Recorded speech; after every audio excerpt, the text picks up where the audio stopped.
ಸ್ಕಂದ ಪುರಾಣ ಅಧ್ಯಾಯ 19 ಮುಂದುವರಿದ ಭಾಗ.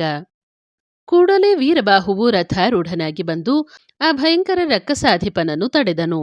ಆಗ ಶೂರಪದ್ಮನು ವೀರಬಾಹುವನ್ನು ಕುರಿತು, ಎಲೋ, ಹಿಂದೆ ದೂತನಾಗಿ ನಮ್ಮ ರಾಜಧಾನಿಯನ್ನು ಪ್ರವೇಶಿಸಿ ನನ್ನ ಪುತ್ರನನ್ನು ಅನುಚರರನ್ನೂ ಕೊಂದು ನನ್ನನ್ನೆದುರಿಸದೆ ಮಾಯೆಯಿಂದ ಓಡಿಹೋದೆ.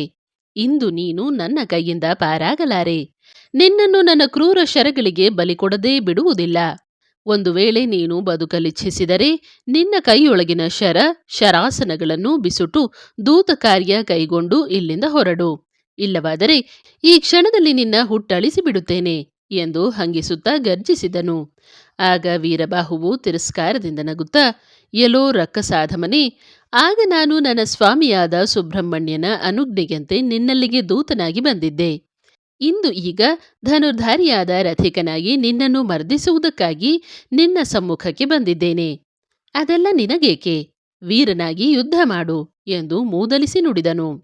ಆಗ ಶೂರಪದ್ಮನು ಕೋಪಗೊಂಡು ಸಹಸ್ರಬಾಣಗಳನ್ನು ಹೂಡಿ ವೀರಬಾಹುವನ್ನು ಘಾತಿಸಲೆತ್ನಿಸಿದನು. ಆಗ ವೀರಬಾಹುವು ಸ್ವಲ್ಪವೂ ವಿಚಲಿತನಾಗದೆ ಅವುಗಳನ್ನೆಲ್ಲ ಖಂಡಿಸಿ ಕೋಟಿ ಕೋಟಿ ಶರಗಳನ್ನು ಶೂರಪದ್ಮನ ಮೇಲೆ ಪ್ರಯೋಗಿಸಿದನು. ಶೂರಪದ್ಮನು ಅವನ್ನೆಲ್ಲ ಛಿದ್ರೀಕರಿಸಿದನು. ರಕ್ಕಸನ ಉಕ್ಕುವ ವಿಕ್ರಮವನ್ನು ಕಂಡ ವೀರಬಾಹುವು ಬೆರಗಾದನು ಮತ್ತು ಸ್ವಾಮಿಯ ಶಕ್ತಿಯ ಹೊರತಾಗಿ ಬೇರಾವ ಶಸ್ತ್ರಾಸ್ತ್ರಗಳಿಂದಲೂ ಈತನಿಗೆ ಮರಣವಿಲ್ಲ. ಆದರೂ ಈತನೊಡನೆ ಸೆಣಸುವುದನ್ನು ಬಿಡಲಾಗದು ಎಂದು ಯೋಚಿಸಿ ಮತ್ತೆ ಶೂರಪದ್ಮನ ಮೇಲೆ ನಿಶಿತಾಸ್ತ್ರಗಳ ಮಳೆಯನ್ನು ಸುರಿಸಿದನು. ಆಗ ಆ ದೈತ್ಯ ಶ್ರೇಷ್ಠನು ಆ ಬಾಣಗಳನ್ನೆಲ್ಲ ನಿವಾರಿಸಿ ವಿಶಿಷ್ಟವಾದ ಬಾಣಗಳಿಂದ ವೀರಬಾಹುವಿನ ರಥವನ್ನು ನಾಶ ಮಾಡಿ ಅವನನ್ನು ವಿರಥನನ್ನಾಗಿ ಮಾಡಿದನು. ಆಗ ವೀರಬಾಹುವು ರೊಚ್ಚಿನಿಂದ ನೂತನ ರಥವನ್ನೇರಿ ಬಂದು ವಾಯುವ್ಯ, ಆಗ್ನೇಯ, ಕಾಲ, ಸೂರ್ಯ, ಇಂದ್ರ, ನಾರಾಯಣ ಮೊದಲಾದ ದಿವ್ಯಾಸ್ತ್ರಗಳನ್ನು ಶೂರಪದ್ಮನ ಮೇಲೆ ಪ್ರಯೋಗಿಸಿ ಘಾತಿಸಲೆತ್ನಿಸಿದನು. ಆದರೆ ಆ ದಿವ್ಯಾಸ್ತ್ರಗಳು ಆ ಮಹಾ ಅಸುರನ ಉರವನ್ನು ತಾಗಿ ತಾವೇ ಪುಡಿಪುಡಿಯಾಗಿ ಉರುಳಿ ಬಿದ್ದವು. ಆಗ ಶೂರಪದ್ಮನು ಗಹಗಹಿಸಿ ನಗುತ್ತಾ, ಎಲೈ ವೀರನೇ, ನಿನ್ನ ದಿವ್ಯಾಸ್ತ್ರಗಳೆಲ್ಲ ವಡಬಾಗ್ನಿಯಲ್ಲಿ ಉರುಳಿದ ಮೂಷಕಗಳಂತೆ ವಿನಾಶ ಹೊಂದಿದವಲ್ಲವೇ? ಇಲ್ಲಿಯವರೆಗೆ ನಿನ್ನ ಶೌರ್ಯದ ಆಳವನ್ನು ನೋಡಲು ಕೈಗಾದಿದ್ದೆನು. ಇನ್ನೂ ತಡಮಾಡದೆ ಒಂದು ಕ್ಷಣದಲ್ಲಿ ನಿನ್ನನ್ನು ಅಂತಕನ ನಗರಿಗೆ ಅಟ್ಟುವೆನು ಎಂದು ನುಡಿಯುತ್ತಿರಲು ವೀರಬಾಹುವು ಅತ್ಯಂತ ಕ್ರೋಧದಿಂದ ಮಹಾಮಾರ್ಗಣವಾದ ಪಾಶುಪತವನ್ನು ಆ ಅಸುರಾಧಿಪನ ಮೇಲೆ ಬೊಬ್ಬಿರಿದು ಹೂಡಿದನು. ಅದಕ್ಕೆ ಶೂರಪದ್ಮನು ಏಳೆನಿತು ಎದೆಗೆಡದೆ ತಾನೂ ಪ್ರತಿಯಾಗಿ ಪಾಶುಪತ ಮಹಾಶರವನ್ನು ಪ್ರಯೋಗಿಸಿದನು. ಎರಡೂ ಪಾಶುಪತಾಸ್ತ್ರಗಳು ಒಂದನ್ನೊಂದು ಸೋಲಿಸಲಾರದೆ ಮರಳಿ ತಮ್ಮ ಒಡೆಯನನ್ನೇ ಸೇರಿದವು. ಕೂಡಲೇ ವೀರಬಾಹುವು ಕ್ರೋಧಾವಿಷ್ಟನಾಗಿ ಶಕ್ತ್ಯಾಯುಧವನ್ನು ಪ್ರಯೋಗಿಸಲು ಆ ಮಹಾಪ್ರಬಲನಾದ ರಾಕ್ಷಸಾಧಿಪನ ಎದೆಯನ್ನು ಅಪ್ಪಳಿಸಿ ತಾನೇ ಪುಡಿಪುಡಿಯಾಯಿತು. ಆಗ ವೀರಬಾಹುವು ಕಿಡಿಕಿಡಿಯಾಗಿ ಶೂರಪದ್ಮನ ಮೇಲೆ ದಂಡಾಯುಧವನ್ನು ಪ್ರಯೋಗಿಸಿದನು. ಕೂಡಲೇ ಶೂರಪದ್ಮನು ಪ್ರತಿಯಾಗಿ ದಂಡಾಯುಧವನ್ನು ಬಿಟ್ಟನು. ಅವೆರಡು ದಂಡಗಳು ಒಂದನ್ನೊಂದು ಅಪ್ಪಳಿಸುವಲ್ಲಿ ವೀರಬಾಹುವಿನ ದಂಡವು ಮುರಿದುರುಳಿತು. ಜಯದಿಂದ ವಿಜೃಂಭಿಸುವ ಶೂರಪದ್ಮನ ದಂಡವು ಧಾವಿಸಿ ಬಂದು ವೀರಬಾಹುವಿನ ಎದೆಗೆ ಅಪ್ಪಳಿಸಲು ಅದರ ಘಾತಿಗೆ ವೀರಬಾಹುವು ಮೂರ್ಛೆ ಹೊಂದಿ ಧರೆಗುರುಳಿದನು. ಕೂಡಲೇ ಭೂತಸೇನೆಗಳಲ್ಲಿ ಹಾಹಾಕಾರ ಉಂಟಾಯಿತು. ಶೂರಪದ್ಮನು ಅವ್ಯಾಹತವಾದ ಶರವರ್ಷದಿಂದ ಭೂತಸೇನೆಗಳನ್ನು ಮೂರ್ಛೆಗೊಳಿಸುತ್ತಾ ಬಂದನು. ಇದನ್ನರಿತ ಕುಮಾರಸ್ವಾಮಿಯು ವಾಯುವನ್ನೇ ಸಾರಥಿಯನ್ನಾಗಿ ಮಾಡಿಕೊಂಡು ಸುಸಜ್ಜಿತವಾದ ರಥವೇರಿ ಮಹಾಕೂಟದಿಂದ ಧಾವಿಸಿ ಬಂದು ಶೂರಪದ್ಮನನ್ನು ಎದುರಿಸಿದನು.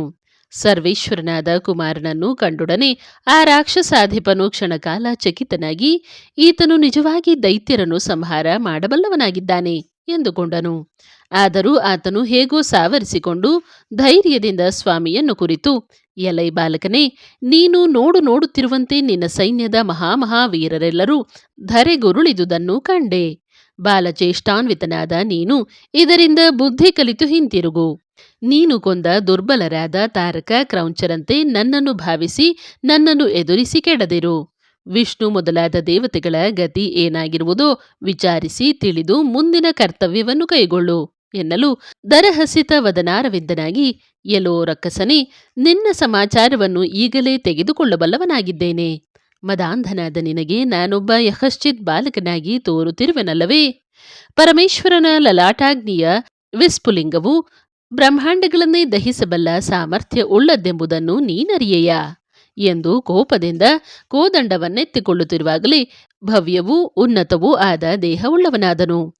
ಬಳಿಕ ಭವ್ಯಾಕಾರನಾದ ಸ್ವಾಮಿಯು ಅತ್ಯಂತ ಉನ್ನತವಾದ ಊರ್ಧ್ವ ತಾಂಡವ ಸಂಹಾರಕನಾದ ಹರನ ಪಾದದಂತೆ ಉಜ್ವಲವಾದ ಬಿಲ್ಲಿನ ಹೆದೆಯನ್ನು ಮೀಟಿ ಜೇವೊಡೆದು ನಿಲ್ಲಲು ಬ್ರಹ್ಮಾಂಡವೇ ಬಿರಿಯುವಂತಾಯಿತು.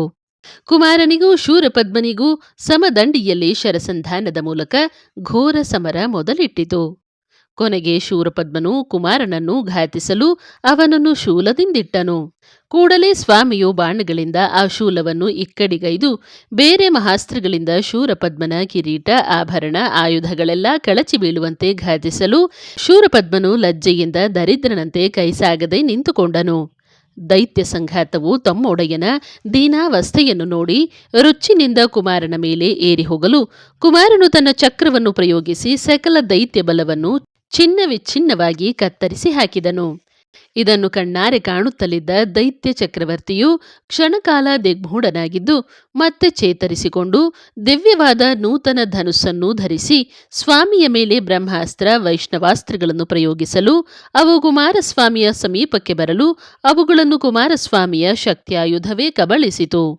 ಕೂಡಲೇ ರೋಷಭೀಷಣನಾದ ಶೂರಪದ್ಮನು ಕಿಡಿಕಿಡಿ ಕೆದರುತ್ತ ಉರಿಯ ಕೆನ್ನಾಲಿಗೆಗಳನ್ನು ಚಾಚುತ್ತಾ ಕಣ್ಣು ಕೋರೈಸುತ್ತಿರುವ ಪಾಶುಪತಾಸ್ತ್ರವನ್ನು ತನ್ನ ದೊಣೆಯಿಂದುಗಿದು ತನ್ನ ಧನುಸ್ಸಿನ ಹೆದೆಗೆ ಹೂಡಿ ಕರ್ಣಪರ್ಯಂತವಾಗಿ ಜಗ್ಗಿ ತನ್ನೆಲ್ಲ ಶಕ್ತಿಯಿಂದ ಕುಮಾರಸ್ವಾಮಿಯ ಮೇಲೆ ಬಿಡಲು ಅದು ತನ್ನ ಉರಿಯ ಕೆನ್ನಾಲಿಗೆಗಳಿಂದ ದಶ ದಿಕ್ಕುಗಳನ್ನು ಪ್ರಕಾಶಿಸುತ್ತಾ ಉರಿ, ಪಿಶಾಚಿ, ಸರ್ಪ, ರಾಕ್ಷಸ ಮೊದಲಾದ ಅಸಂಖ್ಯಾತ ರೂಪಗಳನ್ನು ಉಗುಳುತ್ತಾ ಬ್ರಹ್ಮಾಂಡವನ್ನೇ ನಡುಗಿಸುತ್ತಾ ಭೋರ್ಗರೆಯುತ್ತಾ ಕುಮಾರಸ್ವಾಮಿಯನ್ನು ಸಮೀಪಿಸಿ ಆತನ ಕೈವಶವಾಗಿ ಶಾಂತವಾಯಿತು. ತನ್ನ ಮಹಾಸ್ತ್ರಗಳೆಲ್ಲ ನಿಷ್ಫಲವಾಗಲು ದೈತ್ಯನು ದಿಗ್ಮೂಢನಾಗಿ ನಿಂತುಕೊಂಡನು. ಅದನ್ನು ಕಂಡ ಷಣ್ಮುಖ ಸ್ವಾಮಿಯು, ಎಲ್ಲೋ ಮೂಢ ದೈತ್ಯನೇ, ಈ ಹಿಂದೆ ದೇವತೆಗಳನ್ನು ಸೆರೆಯಿಂದ ಬಿಟ್ಟು ಸುಖವಾಗಿರು ಎಂದು ದೂತ ಮುಖದಿಂದ ಕಳುಹಿಸಿದ ಸಂದೇಶವನ್ನು ತಿರಸ್ಕರಿಸಿ ಈ ದುರವಸ್ಥೆಯನ್ನು ತಂದುಕೊಂಡೆ. ಎಲ್ಲೋ ಇನ್ನಾದರೂ ನನ್ನ ಇಷ್ಟಾನುಸಾರ ನಡೆದುಕೊಂಡು ಬದುಕಿ ಸುಖವಾಗಿ ಬಾಳುವೆಯೋ ಅಥವಾ ನಿನ್ನ ಛಲವನ್ನೇ ಸಾಧಿಸಿ ತಾರಕನಂತೆ ನನ್ನ ಶಕ್ತ್ಯಾಯುಧಕ್ಕೆ ಆಹುತಿಯಾಗುವೆಯೋ? ಬೇಗನೆ ಯೋಚಿಸಿ ಹೇಳು ಎಂದು ದೈತ್ಯನಿಗೆ ನುಡಿಯಲು ದೈತ್ಯನು, ಈತನನ್ನು ಸರ್ವಬಲ ಸಮೇತನಾಗಿ ಬಂದು ಸೋಲಿಸುವೆನು ಎಂದು ಯೋಚಿಸಿ ತಕ್ಷಣವೇ ಮಾಯವಾಗಿ ತನ್ನ ಅಂತಃಪುರವನ್ನು ಸೇರಿದನು. ಶೂರಪದ್ಮನನ್ನು ಸಂಹರಿಸುವುದು ಸಾಧ್ಯವಿದ್ದರೂ ತನ್ನ ಲೀಲಾ ವಿಲಾಸವನ್ನು ಸುದೀರ್ಘವಾಗಿ ಮುಂದುವರಿಸಲೆಂದು ಆ ಗೊಡವೆಗೆ ಹೋಗದೆ ತನ್ನ ಪಡೆಯ ವೀರರನ್ನೆಲ್ಲ ಪುನಶ್ಚೇತನಗೊಳಿಸಿದನು. ಮೂರ್ಛೆ ತಿಳಿದೆದ್ದ ಭೂತಗಣಗಳ ಸೈನ್ಯಕ್ಕೆ ರಕ್ಕಸನಪುರದ ಕೋಟೆಯ ಗೋಪುರಗಳನ್ನೆಲ್ಲ ನಾಶ ಮಾಡಲು ಆಜ್ಞಾಪಿಸಿದನು. ಕೂಡಲೇ ಭೂತಗಣಗಳು ಕಾವಲಿದ್ದ ರಕ್ಕಸರನ್ನೆಲ್ಲ ಒಕ್ಕಲಿಕ್ಕಿ ಕೋಟೆಯ ಗೋಡೆಗಳನ್ನೆಲ್ಲ ಹಾಳು ಮಾಡಿ ಗೋಪುರಗಳನ್ನೆತ್ತಿ ಸಮುದ್ರದಲ್ಲಿ ಬಿಸಾಡಿದವು.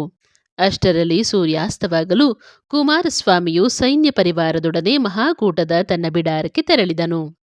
ಮರುದಿನ ಮತ್ತು ಭಯಂಕರವಾದ ಯುದ್ಧವು ಸಂಘಟಿಸಿತು. ವೀರಬಾಹುವನ್ನು ಹಿರಣ್ಯಕನೆಂಬ ಶೂರಪದ್ಮನ ವೀರಸುತನು ಸಮರದಲ್ಲಿ ವಿಜಯವನ್ನು ಸಂಪಾದಿಸಿಯೇ ತೀರಬೇಕೆಂಬ ಮಹತ್ವಾಕಾಂಕ್ಷೆಯಿಂದ ಸರ್ವಬಲ ಸುಸಜ್ಜಿತನಾಗಿಯೇ ಬಿರುಗಾಳಿಯಂತೆ ಧಾವಿಸಿ ದಾಳಿ ಇಟ್ಟನು. ವೀರಬಾಹುವು ಅಚಲ ಹಿಮಾಲಯದಂತೆ ದೃಢವಾಗಿ ನಿಂತು ಅವನನ್ನು ಎದುರಿಸಿದನು. ತನ್ನ ಅಸಂಖ್ಯಾತ ಬಾಣಗಳಿಂದ ಹಿರಣ್ಯಕನ ಆಯುಧಗಳನ್ನು, ಸಾರಥಿ, ರಥಾಶ್ವಗಳನ್ನು ನಾಶಪಡಿಸಲು ಅವನು ನಿರಾಯುಧನೂ ವಿರಥನೂ ಆಗಿ ನಿಂತನು. ಆಗ ಹಿರಣ್ಯಕನು ಇನ್ನೂ ತನ್ನಿಂದ ಯುದ್ಧ ಸಾಗದೆಂದು, ತನ್ನ ತಂದೆ ವಂಶಸಹಿತವಾಗಿ ಕಾಳಗದಲ್ಲಿ ನಾಶ ಹೊಂದುವುದು ನಿಶ್ಚಯವೆಂದು, ಅದಕ್ಕಾಗಿ ತನ್ನ ತಂದೆಯ ವಂಶವನ್ನುಳಿಸಲು ತಾನಾದರೂ ಒಬ್ಬನುಳಿಯಬೇಕೆಂದು ಕೂಡಲೇ ಆಲೋಚಿಸಿ ಅಲ್ಲಿಂದ ಅದೃಶ್ಯವಾಗಿ ಹೋಗಿ ಸಮುದ್ರದಲ್ಲಿ ಮತ್ಸ್ಯ ರೂಪದಿಂದ ಜೀವಿಸತೊಡಗಿದನು. ಹಿರಣ್ಯಕನ ಪಲಾಯನ ನಂತರ ಇತ್ತ ಅಗ್ನಿಮುಖನೆಂಬ ಶೂರಪದ್ಮನ ಇನ್ನೊಬ್ಬ ಮಗನು ವೀರಬಾಹುವನ್ನು ಬಲವಾಗಿ ಎದುರಿಸಿದನು. ಅವನು ಕೂಡ ವೀರಬಾಹುವಿನ ಶರಹತಿಗೆ ತರಹರಿಸಲಾರದೆ ತನ್ನ ಸಹಾಯಕ್ಕೆ ಭದ್ರಕಾಳಿಯನ್ನು ಆಹ್ವಾನಿಸಿದನು. ಸಿಂಹವಾಹಿನಿಯಾಗಿ ಬಂದ ಅವಳು ಅಸಂಖ್ಯಾತರಾದ ವಿವಿಧ ಆಯುಧಗಳನ್ನು ಧಾರಣ ಮಾಡಿದ ತನ್ನ ಪರಿವಾರದೊಡನೆ ವೀರಬಾಹುವಿನೊಂದಿಗೆ ಯುದ್ಧಕ್ಕೆ ತೊಡಗಿದಳು. ಕದನವು ಬಿರುಸಾಗಿಯೇ ಸಾಗಿತು. ಕೊನೆಗೆ ಕ್ರೋಧೋನ್ಮತ್ತಳಾದ ಕಾಳಿಯು ವೀರಬಾಹುವನ್ನು ರಣದೇವಿಗೆ ಬಲಿಕೊಡಲೆಂದು ಖಡ್ಗಹಸ್ತಿಯಾಗಿ ಸಿಂಹವನ್ನು ಇಳಿದು ರಭಸದಿಂದ ವೀರಬಾಹುವಿನೆಡೆಗೆ ಬರುತ್ತಿರಲು ವೀರಬಾಹುವು ಕೂಡಲೇ ರಥದಿಂದ ಕೆಳಗಿಳಿದು ಅವಳೆಡೆಗೆ ಧಾವಿಸಿ ಅವಳ ಅಷ್ಟಭುಜಗಳನ್ನು ಒಟ್ಟುಗೂಡಿಸಿ ಗಟ್ಟಿಯಾಗಿ ಮಿಸುಕದಂತೆ ಹಿಡಿದು ಅವಳ ಎದೆಗೆ ಬಲವಾಗಿ ಗುದ್ದಿದನು.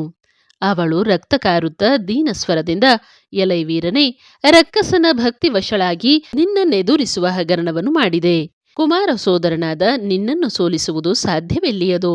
ಆ ಕುಮಾರಸ್ವಾಮಿಯ ಕೃಪೆಯ ಬಲದಿಂದಲೇ ನಿನಗೆ ಯುದ್ಧದಲ್ಲಿ ಜಯ ಉಂಟಾಗಲಿ ಎಂದು ಹಾರೈಸಿ ಅಗ್ನಿಮುಖನ ಕಡೆಗೆ ಕಟಾಕ್ಷವನ್ನು ಕೂಡ ಬೀರದೆ ತನ್ನ ಪರಿವಾರದೊಡನೆ ಅದೃಶ್ಯಳಾದಳು.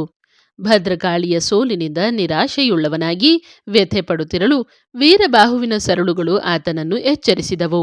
ಕೂಡಲೇ ಅಗ್ನಿಮುಖನು ಕ್ರೋಧದಿಂದ ದೊಣೆಯಿಂದ ಬ್ರಹ್ಮಾಸ್ತ್ರವನ್ನು ಸೆಳೆದು ಹೆದೆಗೆ ಹೂಡಿ ವೀರಬಾಹುವಿನ ಮೇಲೆ ಪ್ರಯೋಗಿಸಿದನು.